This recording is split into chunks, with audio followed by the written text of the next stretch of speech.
Continuemos con el curso de dinámica de estructuras y de ingeniería sísmica. Comencemos entonces con el estudio de los sistemas amortiguados, es decir, son sistemas que disipan energía. De hecho, en la vida real, todas las estructuras disipan energía cuando vibran. Esto lo ilustramos con el siguiente experimento. Supongamos que este pórtico lo desplazamos ligeramente de su posición de equilibrio y lo soltamos. Se produce una vibración libre en ausencia de carga exterior y un equipo instalado en el tope, en la losa de este pórtico, registra la aceleración como respuesta a esa perturbación inicial que estamos viendo en la figura de arriba, que es un pórtico de aluminio. Notamos entonces que la vibración tiende a disminuir a medida que pasa el tiempo. Esto es debido a que el sistema disipa energía. Pero esa capacidad de disipar energía depende del tipo de material. Observamos cómo el pórtico de plástico disipa energía de una manera más rápida que el pórtico de aluminio y en un tiempo menor prácticamente alcanza la condición de reposo, es decir, toda esa energía potencial inicial que se le suministró al pórtico ha sido disipada por mecanismos internos de la estructura. Estos mecanismos son fricción interna entre las moléculas de los materiales. eh, Estructuras más complejas también pueden disipar energía mediante otros mecanismos, como a través de las conexiones apernadas o soldadas entre elementos, también mediante el agrietamiento y la cedencia de los materiales, también mediante el agrietamiento y la cedencia de componentes no estructurales como paredes que puedan estar presentes, también en su conexión a la fundación. Si el terreno de fundación es un terreno moderadamente blando, la vibración de la estructura va a provocar que el terreno oscile, vibre y hay una energía pues que se pierde, que la llamamos por irradiación. Es decir, que una estructura tiene muchos mecanismos para disipar energía. Veamos ahora la ecuación del movimiento que nos regula la vibración libre de sistemas con amortiguamiento. La pasamos en la próxima lámina. Em, Aquí tenemos nuestro sistema de un único grado de libertad, un desplazamiento en dirección indicada, vamos a llamarla dirección X. Esta estructura tiene las siguientes propiedades: una masa M, una rigidez K que representa la deformación elástica en las columnas y también hemos agregado un amortiguador viscoso de constante C, que es el que va a representar la capacidad de disipar energía de esta estructura. Este amortiguador viscoso es tal que la fuerza sobre él es proporcional a la velocidad. Es decir, la fuerza es igual a C por la velocidad que tenga esta masa. De tal manera que si hacemos un cuerpo libre de esta masa, en su posición deformada, notaríamos las siguientes fuerzas actuando sobre ella. La fuerza de restitución o fuerza de resorte, que ya sabemos que es igual a K por U. La fuerza también de restitución del amortiguador viscoso, que es C por U punto, siendo U punto la velocidad. Y de acuerdo a la ley de Newton, esas dos fuerzas son iguales a la masa por la aceleración del sistema. Las fuerzas que estarían actuando ahora sobre la estructura serían las fuerzas anteriores KU y CU punto con signo contrario.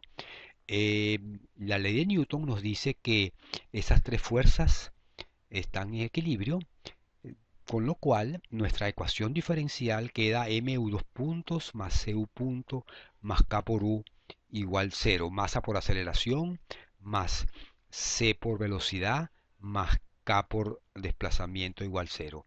Es una ecuación diferencial de segundo orden, de coeficientes constantes, lineal y que corresponde a vibraciones libres porque el término de carga externa es igual a cero. Por lo tanto, la vibración se inicia cuando le impartimos condiciones iniciales, desplazamiento inicial o velocidad inicial. La solución A esta ecuación, antes de expresar la matemática, vamos a indicar lo siguiente. Hay tres posibles soluciones a esa ecuación diferencial, la cual se muestra en la siguiente lámina. Em, la solución va a depender del valor de este parámetro adimensional que llamamos con la letra griega psi. Psi es un número dado por el cociente entre el coeficiente del amortiguamiento viscoso y 2m omega n, que llamamos amortiguamiento crítico. Si psi es mayor que 1, o sea, si C es mayor que 2m omega, tenemos un sistema que se denomina como amortiguamiento supracrítico. Y en este caso no hay vibración. Por ejemplo, aquí ilustramos la respuesta cuando ese sí vale 2. Podemos observar que ante una condición de desplazamiento inicial, el sistema no vibra, sino simplemente vuelve a su posición original de equilibrio. Igualmente, si el amortiguamiento es igual a 1, o sea, el caso de amortiguamiento crítico, el sistema tampoco vibra. Aquí lo observamos su respuesta. Simplemente él, dada esa condición inicial, él lentamente regresa a su posición de cero desplazamiento. Y solo existe vibración cuando este numerito sí es menor que 1, la cual se ilustra en esta figura con el caso de si igual a 0,1. Le decimos a eso 10% de coeficiente de amortiguamiento, donde sí se produce una vibración, que es una especie de armónico amortiguado. Esta letra griega sí es un número entonces adimensional que mide la capacidad para disipar energía de la estructura y que podemos llamar fracción de amortiguamiento crítico presente en la estructura, o también simplemente razón de amortiguamiento. La ecuación entonces, para los casos que nos interesan, la mayoría de las estructuras, o prácticamente todas, tienen amortiguamientos pequeños, bastante menores que 1. La ecuación que describe esa vibración la mostramos a continuación. Es la solución entonces de nuestra ecuación diferencial con esas condiciones iniciales para amortiguamiento por debajo del crítico. Es una función exponencial multiplicada por la suma de dos funciones armónicas. En este momento vamos a destacar que este armónico, coseno de omega de t más seno de omega de t, da lugar también a una respuesta armónica en la frecuencia omega d. Omega d está conectada con omega n a través de esta expresión. Recordemos, omega n era la frecuencia circular del sistema que habíamos indicado que era igual a raíz cuadrada de k entre m. Omega d es la frecuencia circular del sistema amortiguado y notamos que está conectada con omega n a partir en función del valor del coeficiente de amortiguamiento crítico. De igual manera, el periodo que habíamos dicho que era 2pi entre omega n, el periodo ahora del sistema amortiguado T sub d es igual a T sub n, el periodo del sistema no amortiguado, dividido entre la raíz de 1 menos psi cuadrado. Aquí recordamos que psi, la definición del mismo, ¿no? Veamos, para valores de psi, por ejemplo, menores que 20%, eh, como es en la mayoría de las estructuras, si ponemos aquí punto 20 al cuadrado es 0.04, 1 menos 0.04 es 0.96, esa raíz es 0.98. De tal manera que la frecuencia del sistema amortiguado es el 98% de la frecuencia del sistema no amortiguado. Prácticamente son valores muy similares. Igualmente, pudiéramos argumentar con el periodo. El periodo del sistema amortiguado es 1 entre 0.98, el periodo del sistema no amortiguado, para el caso de ese amortiguamiento de 20%, que es bastante amortiguamiento en la estructura. De manera que el periodo aumenta ligeramente, pero muy poco cuando consideramos el amortiguamiento en las estructuras.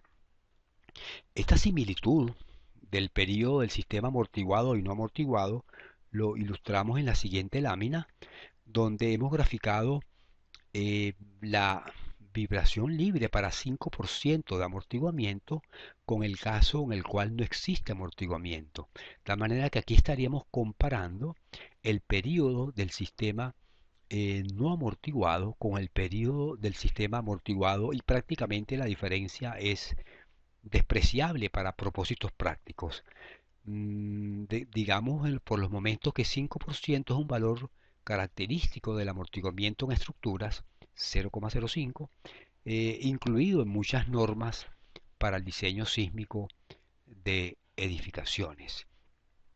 Mm, Podemos todavía destacar aún más el efecto del amortiguamiento en la siguiente lámina, donde comparamos una estructura vibrando libremente ante un desplazamiento inicial normalizado a 1, cuando el amortiguamiento es 2%, cuando es 5%, cuando es 10% y cuando es 20%.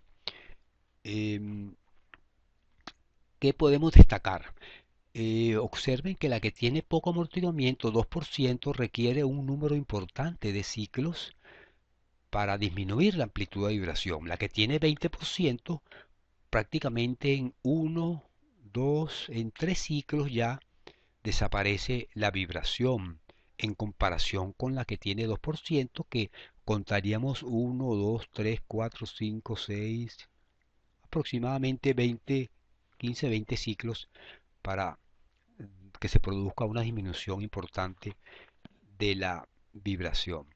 De tal manera entonces que el amortiguamiento lo podemos conectar con este decaimiento en las amplitudes de la vibración, y esto precisamente sugiere un procedimiento para medir experimentalmente el amortiguamiento.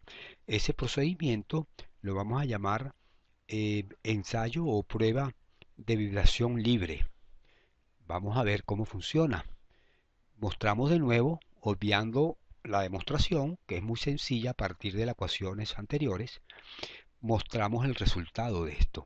Supongamos que hemos hecho una prueba eh, y hemos puesto a vibrar libremente una estructura, ya sea eh, por un desplazamiento inicial o por un impulso, una velocidad inicial, y este es el resultado de esa vibración libre, donde la amplitud se está reduciendo con el tiempo.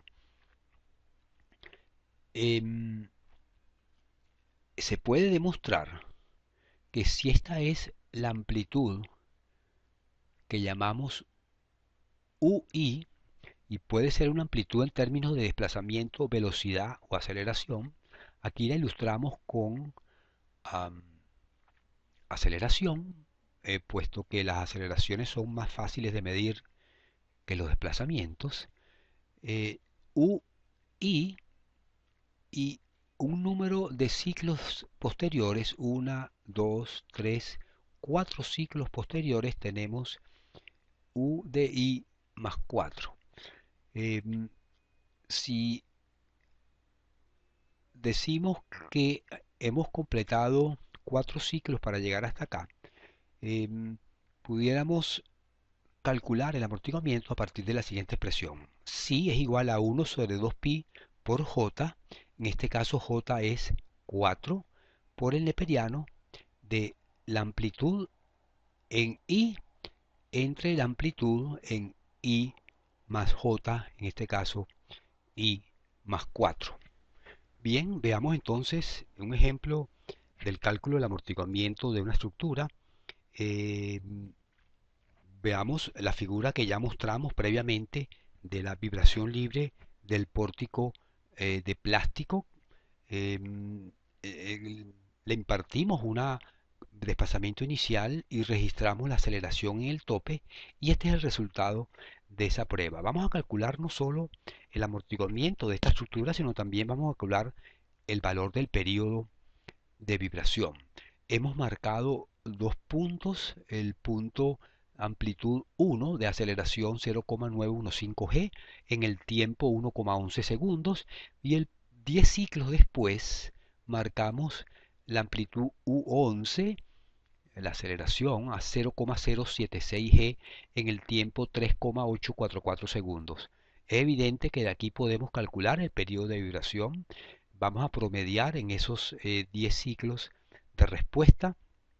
Podemos calcular el periodo simplemente haciendo la siguiente cálculo, ¿no? Decimos que el periodo entonces T sub D, que hemos dicho que es muy parecido al periodo T sub N, simplemente es igual a 3,844 menos 1,11, la diferencia de tiempos entre el amplitud 11 y la amplitud 1 dividido entre el número de ciclos, que es igual a 10, y esto nos da 0,27 segundos. Esa es nuestra estimación del periodo fundamental. El amortiguamiento podemos calcularlo recordando cómo era la expresión anterior, la fórmula que teníamos era la siguiente.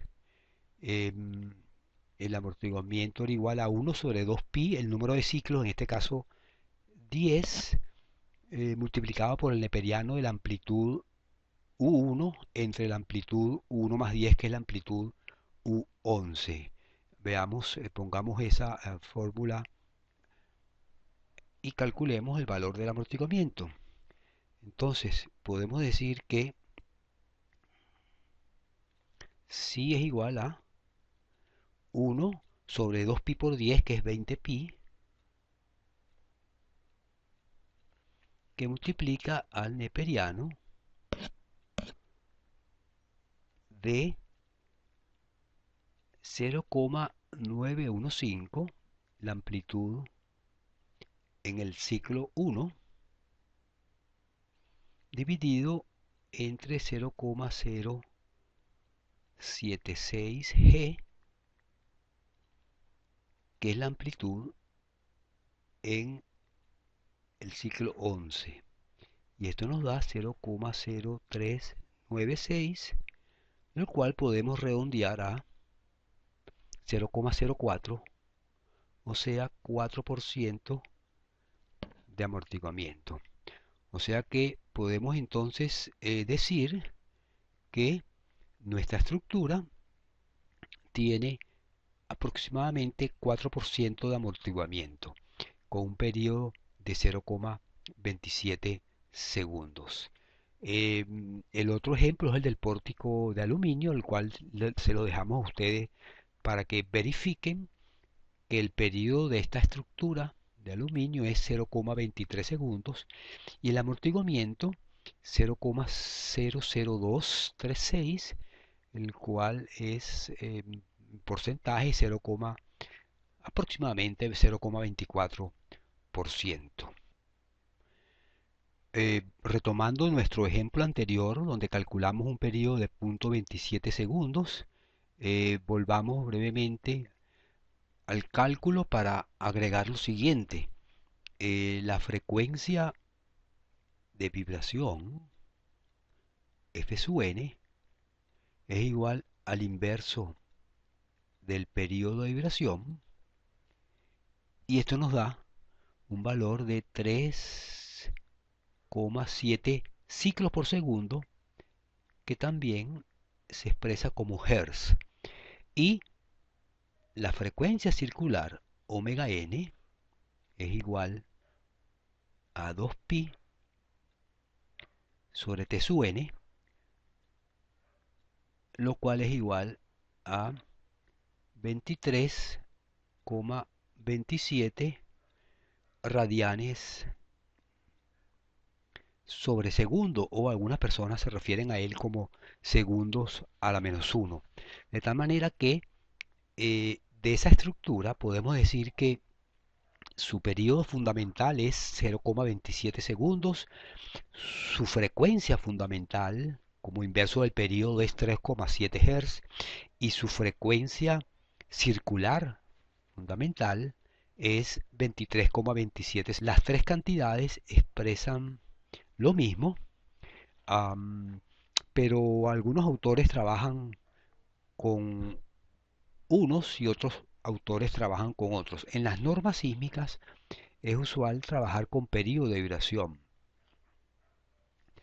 Y enfatizamos ahora que no se establece mayor diferencia entre el periodo del sistema amortiguado y el periodo del sistema no amortiguado. Para nosotros, de aquí en adelante, va a ser un único periodo de vibración.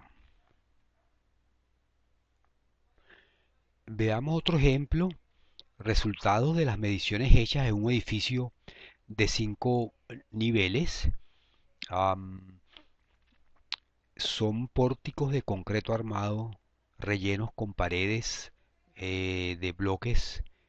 Am, Se colocaron entonces instrumentos acelerómetros en cada uno de los niveles, incluyendo también en la planta baja, tanto en dirección norte-sur como en dirección este-oeste. Se hicieron tres tipos de prueba, además de la prueba de vibración libre.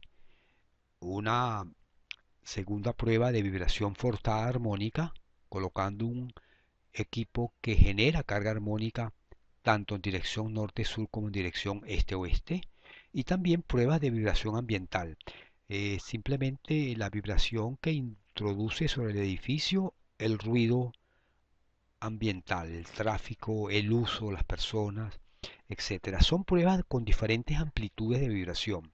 La prueba de vibración libre exigió mayores deformaciones y velocidades que la prueba de vibración forzada armónica y esta a su vez mayores amplitudes de vibración que la prueba de vibración ambiental.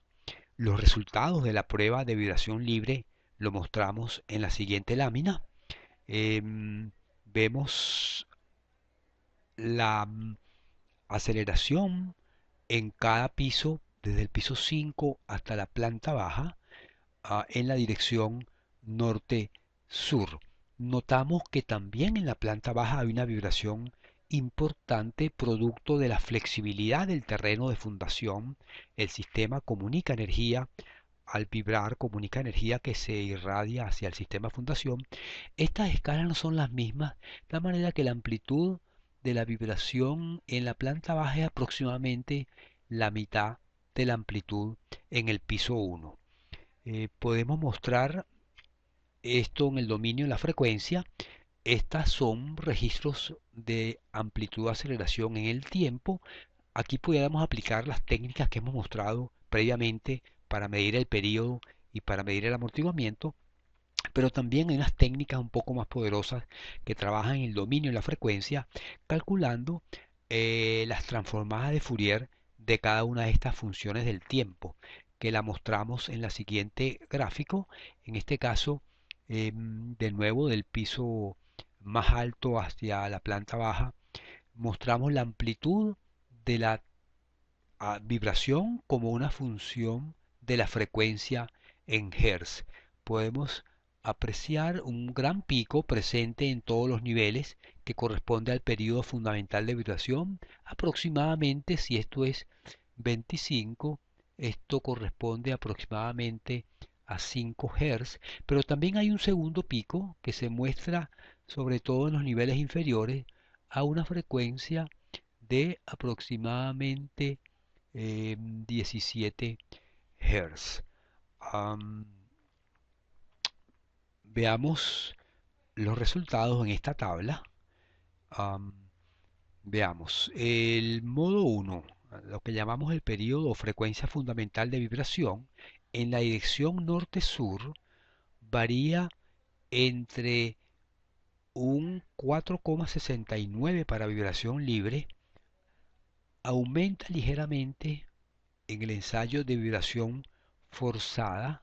Eso significa em, que el periodo es un poco menor y aumenta a 5 Hz en el ensayo de vibración ambiental, lo cual significa un periodo también un poco menor. O sea que el periodo de vibración está aumentando ligeramente en la medida que la amplitud de la vibración durante la prueba es mayor. Em, Aquí apreciamos también el segundo modo de vibración que surge bien de este ensayo de vibración libre, 17,28 Hz, y también obtenido en el ensayo de vibración ambiental, 17,3 Hz. Am, Aquí podemos mostrar ahora los valores de amortiguamiento. En la siguiente tabla hay mucha información, pero vamos a destacar simplemente que en la dirección norte-sur los valores de amortiguamiento oscilan entre 3,9 y 6% dependiendo del tipo de ensayo utilizado y de la técnica utilizada para extraer esta información. Sobre este edificio se hicieron un conjunto de modelos matemáticos con la intención de evaluar la incidencia que puede tener la pared, la tabiquería o la escalera o la flexibilidad de la base en los periodos propios de vibración de la estructura. De tal manera que se prepararon 5 modelos poniendo o quitando la tabiquería, la escalera y la flexibilidad del sistema de fundación. El modelo 1 es el modelo más refinado, el cual incluye todos estos efectos. El modelo 5 es el modelo de la estructura sola, el cual no incluye ninguno de estos efectos de componentes no estructurales, escalera e interacción con el sistema de fundación. Notamos que el modelo 1, que llamamos el más refinado, es el que mejor se aproxima a las frecuencias obtenidas experimentalmente. Por ejemplo, en dirección este-oeste se mide 3,96 y se obtiene 3,87, lo cual es una concordancia excelente. Em, si comparáramos, por ejemplo, el modelo 1 con el modelo 5, notaríamos realmente la importancia que tiene el modelo 5, que hemos dicho que el modelo menos refinado, que no incorpora ninguno de estos efectos, tiene un valor de frecuencia fundamental del primer modo, de 1,29 contra 3,96 medido y 3,86 calculado con el modelo más refinado. De tal manera pues que estos cálculos destacan la importancia que tiene la consideración de los efectos de las paredes, así como la escalera y la interacción con el terreno de fundación a la hora de determinar o estimar las propiedades dinámicas de una estructura. Um, Valores recomendados para el amortiguamiento en estructura se muestran en la siguiente lámina. Um, Veamos. El valor de amortiguamiento va a depender del nivel de fuerzas a que esté sometida la estructura o nivel de deformaciones. Si estamos por debajo de la mitad del punto cedente, tenemos unos valores que aumentan significativamente cuando estamos justo alcanzando el punto de cedencia. Estos valores son mayores. Veamos. Y a su vez dentro de cada bloque el amortiguamiento depende de los materiales. Veamos aquí pocas deformaciones, estructuras de acero soldadas, concreto pretensado o concreto reforzado con poco agrietamiento, estaríamos hablando entre valores entre 2 y 3%, pero si el concreto reforzado tiene considerable agrietamiento, ese valor puede ser entre 3 y 5%. Y si la estructura de acero tiene ahora pernos o remaches o estructuras de madera con clavos o juntas apernadas, esos valores aumentan hasta 5 y 7%. Y todos estos valores aumentan con la amplitud de la deformación. Si nos llegamos hasta deformaciones cercanas al punto de excedencia, vemos cómo las estructuras de acero soldada o concreto pretensado aumentan hasta 5 o 7%, el concreto reforzado, el concreto pretensado con pérdida de pretensión puede llegar hasta 7-10%, y las estructuras de acero apernadas o remachadas o de madera conjuntas apernadas pueden llegar hasta 10 y 15%. Eh, Énfasis entonces importante tomar en cuenta que el amortiguamiento no solo depende de los materiales, sino también depende de la amplitud de, o nivel de esfuerzos y deformaciones al cual esté sometida la estructura.